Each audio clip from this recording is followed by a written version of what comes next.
देश की राजधानी दिल्ली से आई ये खबर सिर्फ चौंकाती नहीं, अंदर तक झकझोर देती है।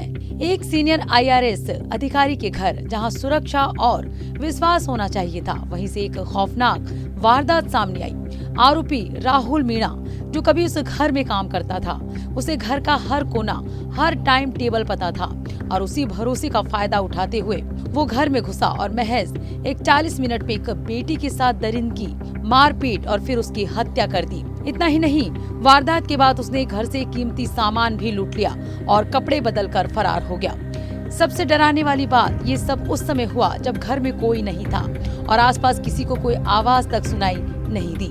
पुलिस ने आरोपी को गिरफ्तार कर लिया है, लेकिन सवाल अभी भी यही है, क्या आज के समय में हम अपने ही घरों में सुरक्षित हैं? दोस्तों, ये घटना सिर्फ एक अपराध नहीं, ये भरोसे के टूटने की सबसे खतरनाक मिसाल है और ये सोचने का वक्त है, सुरक्षा सिर्फ बाहर नहीं, घर के अंदर भी जरूरी है।